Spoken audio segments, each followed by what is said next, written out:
Yun na nga ang nais mong mangyari.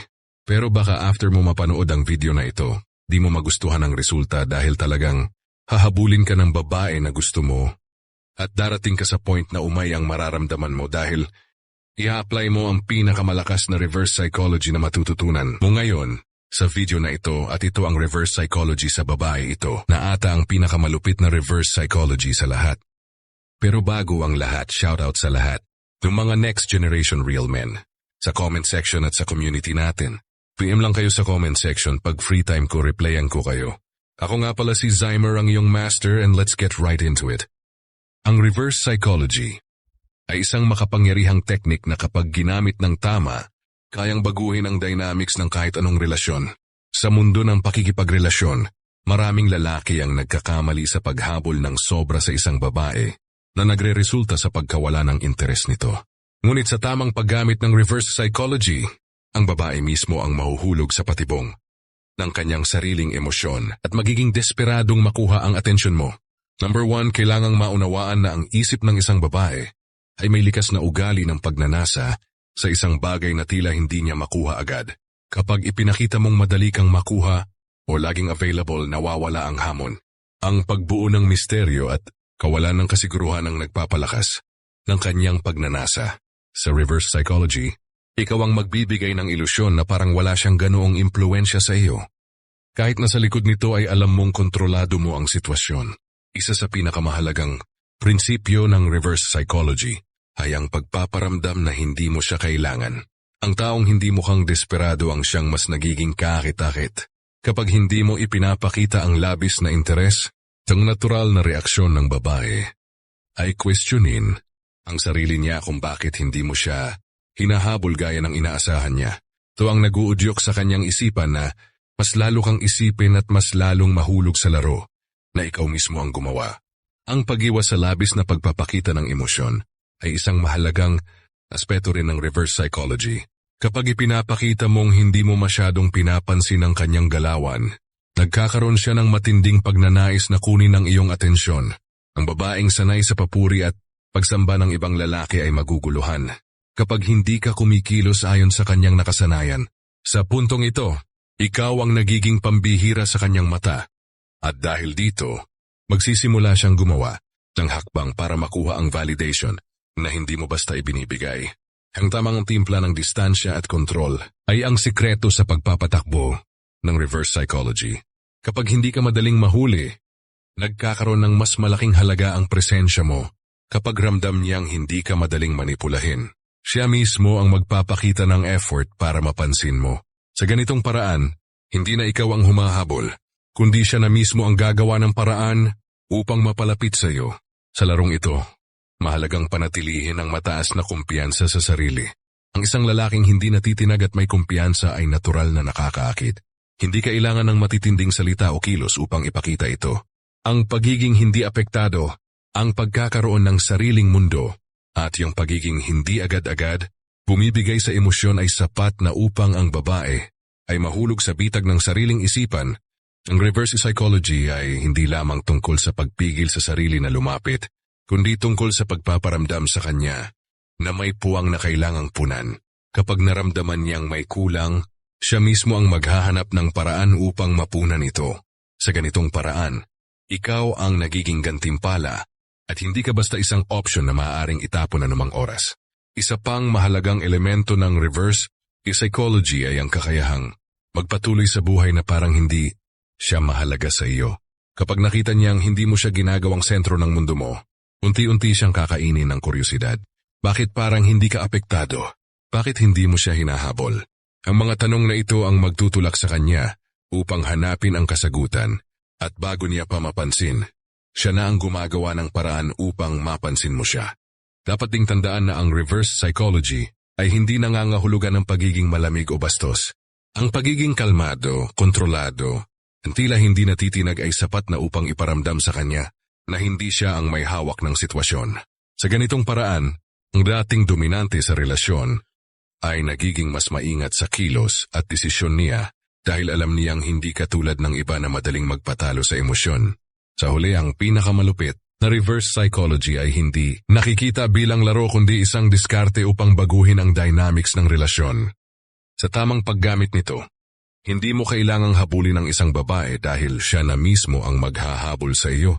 Ang sikreto ay nasa tamang balanse ng kontrol, distansya at kumpiyansa. Sa sandaling matutunan mong gamitin ito ng tama, ang laro ay hindi na magiging patas.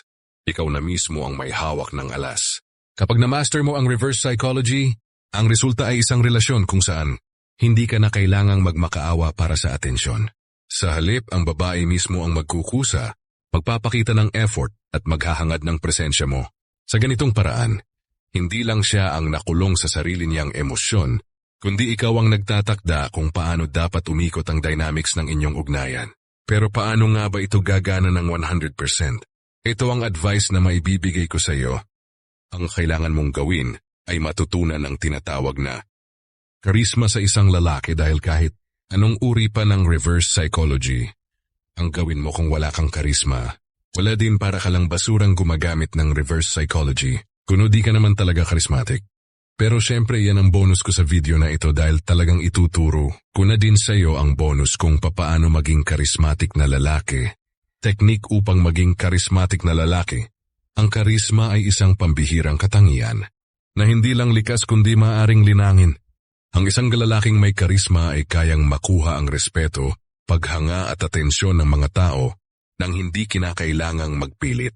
Hindi ito tungkol sa pisikal na anyo o kayamanan, kundi sa kung paano mo dala ang iyong sarili, kung paano ka magsalita, at kung paano mo naiimpluwensyahan ang emosyon ng iba.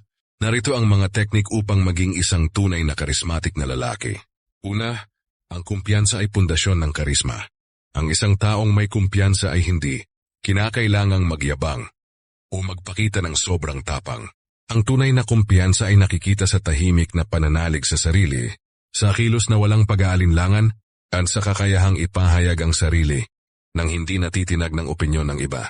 Ang isang karismatic na lalaki ay hindi nangangailangan ng labis na papuri mula sa iba dahil alam niyang sapat na ang kanyang halaga. Yung pangalawang teknik ay ang sining ng tamang komunikasyon. Hindi lang ito tungkol sa kung paano ka magsalita, kundi kung paano mo ginagamit ang iyong boses, tono at mata upang iparating ang iyong mensahe. Ang isang taong marunong makinig at magbigay ng tamang reaksyon ay mas madaling kinagigiliwan ng iba. Ang kalmado ngunit may autoridad na pananalita ay nagbibigay ng impresyon na ikaw ay isang taong may lalim at hindi basta-basta natitinag ng sitwasyon. Isa pang mahalagang aspeto ng karisma ay ang body language. Ang paraan ng pagtayo, pagupo, at paggalaw ay may malaking epekto sa kung paano ka tinitingnan ng iba. Ang isang lalaking may karisma ay hindi mukhang aligaga o kinakabahan. May kontrol siya sa kanyang mga kilos at hindi kailanman nagpapakita ng senyales ng kawalan ng kumpiyansa. Ang tamang postura at matatag na titig ay nagsasaad ng lakas ng loob at paniniwala sa sarili. Bukod dito, ang kakayahang magdala ng emosyon ay isa ring sikreto ng pagiging charismatic. Ang isang lalaki na kayang ipakita ang tamang damdamin sa tamang oras ay mas nagiging relatable at magnetikos sa mata ng iba. Hindi ito nangangahulugan na dapat mong ipakita ang lahat ng iyong nararamdaman, kundi ang pagiging aware sa emosyon ng iba at pagre-react ng akma sa sitwasyon.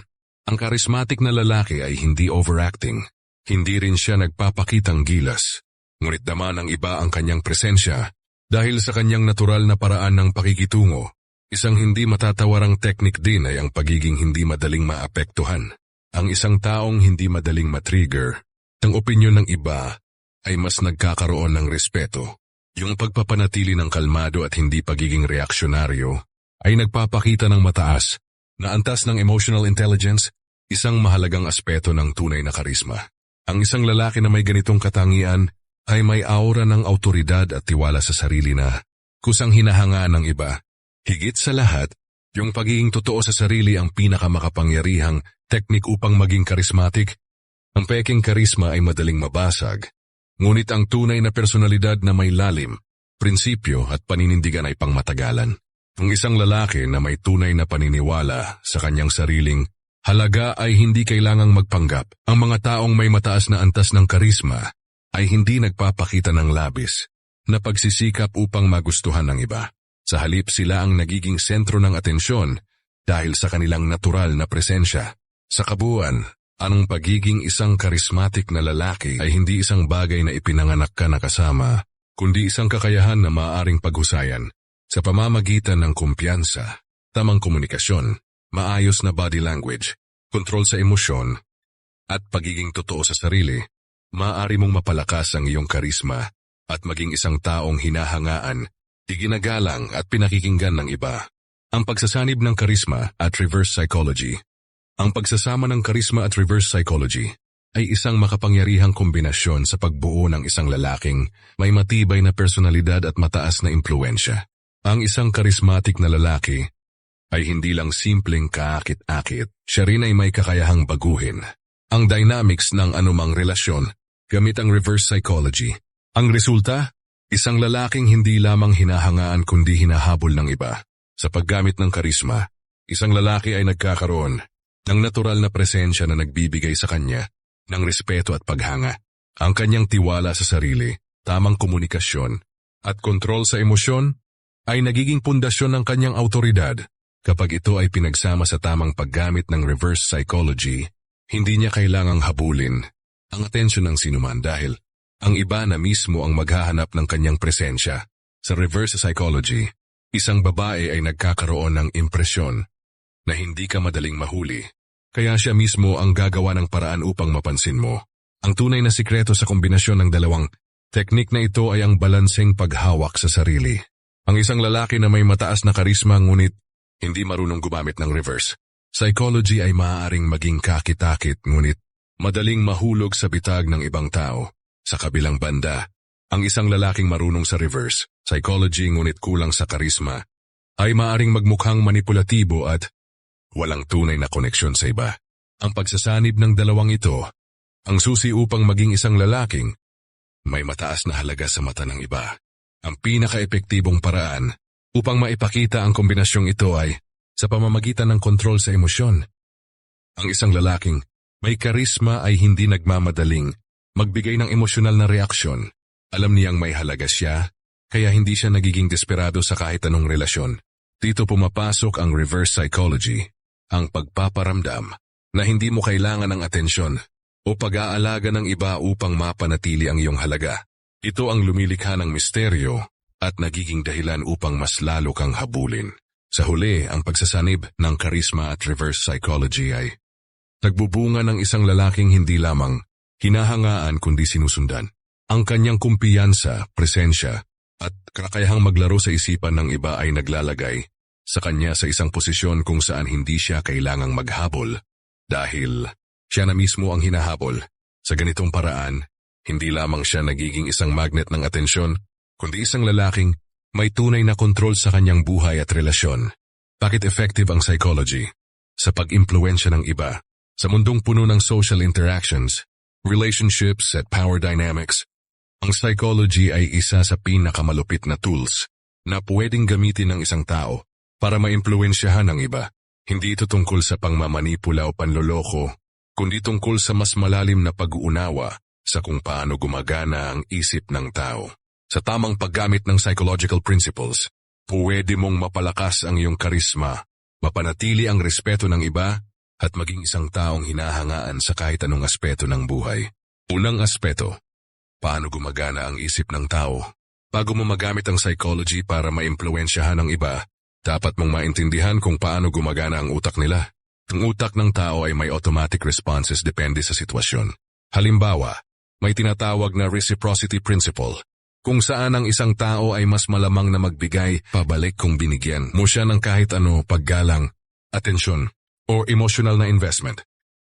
Kaya kung gusto mong makuha ang tiwala o paghanga ng isang tao, kailangan mo munang ipakita na ikaw ay may halaga sa kanya.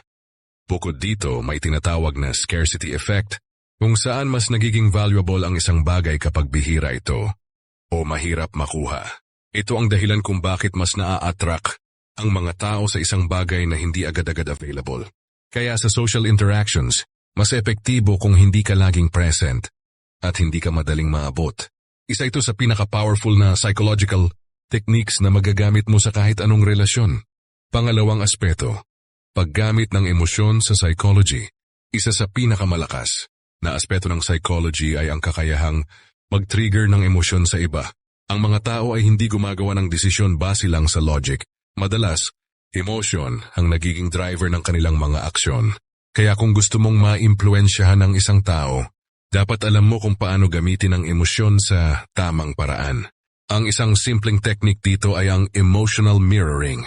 Ibig sabihin kapag ipinakita mo ang tamang emosyon sa isang tao, mas madali silang magre-resonate sa'yo. Halimbawa, kung gusto mong magmukhang charismatic, dapat relaxed at confident ang body language mo. Kung gusto mong makuha ang tiwala ng isang tao, dapat ipakita mong naiintindihan mo ang emotions niya. Sa ganitong paraan, nagkakaroon ng emotional connection na mas nagiging solid ang impluensya mo sa iba. Pangalawang aspeto, paggamit ng emosyon sa psychology. Isa sa pinakamalakas na aspeto ng psychology ay ang kakayahang mag-trigger ng emosyon sa iba. Ang mga tao ay hindi gumagawa ng desisyon base lang sa logic. Madalas, emotion ang nagiging driver ng kanilang mga aksyon. Kaya kung gusto mong maimpluwensyahan ng isang tao, dapat alam mo kung paano gamitin ang emosyon sa tamang paraan. Ang isang simpleng technique dito ay ang emotional mirroring. Ibig sabihin kapag ipinakita mo ang tamang emosyon sa isang tao, mas madali silang magre-resonate sa'yo. Halimbawa, kung gusto mong magmukhang charismatic, dapat relaxed at confident ang body language mo. Kung gusto mong makuha ang tiwala ng isang tao, dapat ipakita mong naiintindihan mo ang emotions niya. Sa ganitong paraan, nagkakaroon ng emotional connection na mas nagiging solid ang impluensya mo sa iba. Thanks for watching, guys. Kung nakatulong to, don't forget to like, subscribe, and mag-comment na rin below. Ako si Zaymer, ang iyong master, at I'll catch you on the next one. Stay sharp, stay powerful, at tandaan,